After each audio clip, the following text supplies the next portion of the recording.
Kenapa sih kita belajar kitab kuning?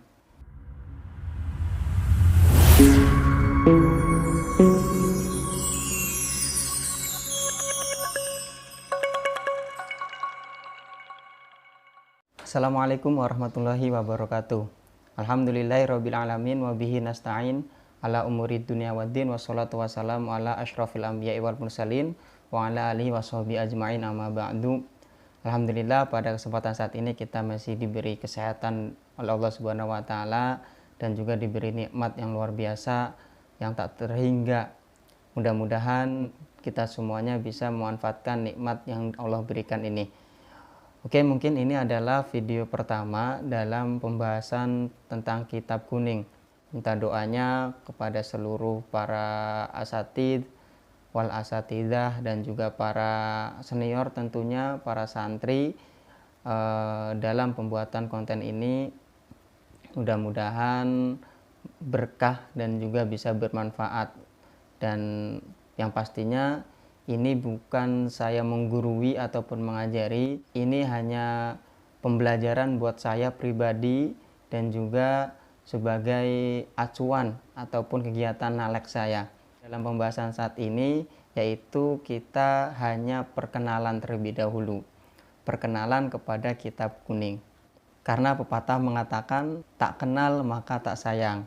Do not know, do not love. Nah, pastinya kitab kuning itu kalau diperhatikan, kitab kuning coba kitabnya kertasnya warna kuning, tulisannya kecil-kecil, terus tanpa ada harokat, apalagi makna, ya kan?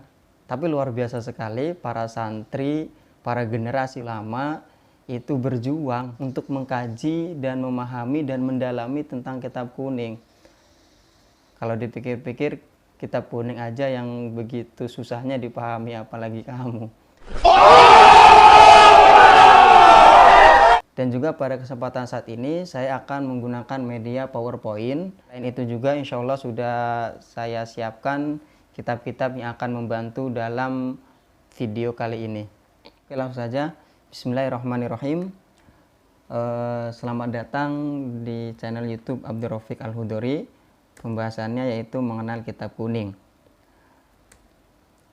Nah, kenapa sih kita belajar kitab kuning?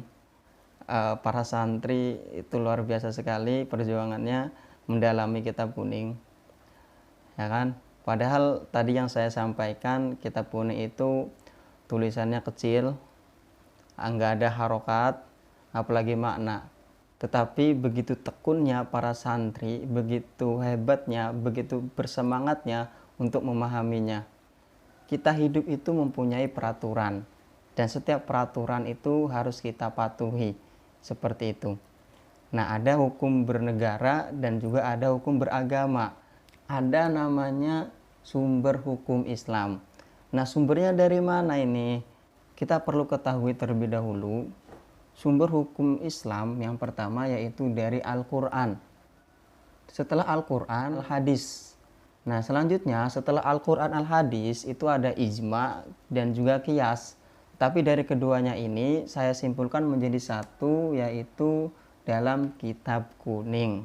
Nah, jadi intinya sumber hukum Islam itu dari Al-Quran, Al-Hadis, dan juga dari kitab kuning.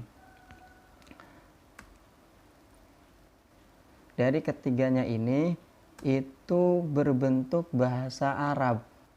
Nah, ini adalah salah satu contoh daripada kitab kuning. Nah, kitab kuning itu tampilannya kurang lebih seperti ini, ya. Ataupun yang sering disebut dengan kitab gundul.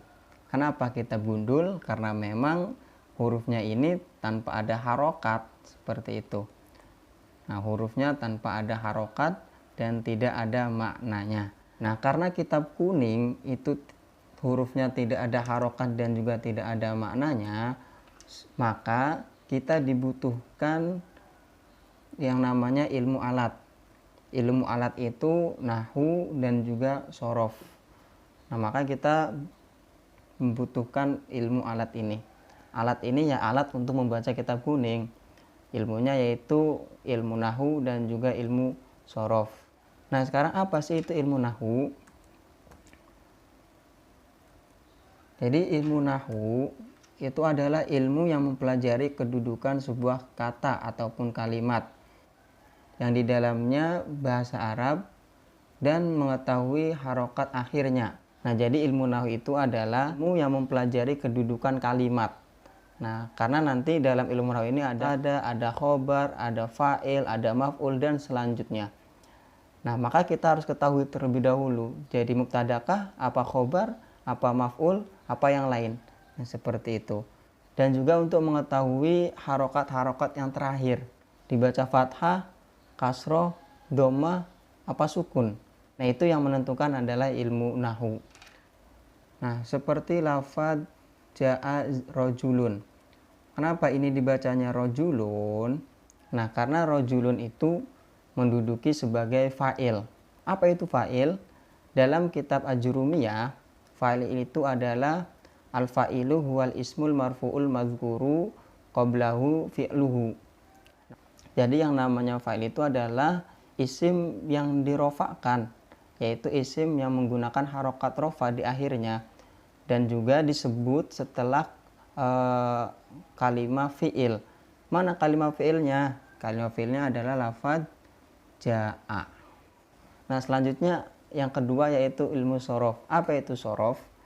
Nah, sorof itu adalah ilmu yang mempelajari perubahan bentuk kata di dalam bahasa Arab. Nah, jadi kata ataupun kalimah itu bisa mengalami perubahan. Contohnya seperti lafaz doroba yadribu dorban. Nah, ini perubahannya diketahui dengan menggunakan ilmu sorof. Kurang lebih seperti itu, teman-teman. Nah, kalau misalkan kita lihat dalam kitab ini, yaitu kitab Majmu' Shorof, di dalamnya ada kitab Maroh di halaman 19. Di sini dikatakan, i'lam anna sorfa umul ulumi wa nahwu abuha.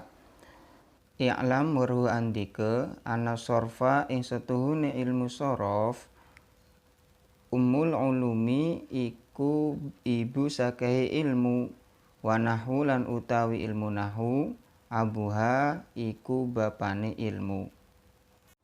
Nah, jadi intinya ilmu sorof itu adalah induknya, ibunya, dan ilmu nahwu itu adalah bapaknya.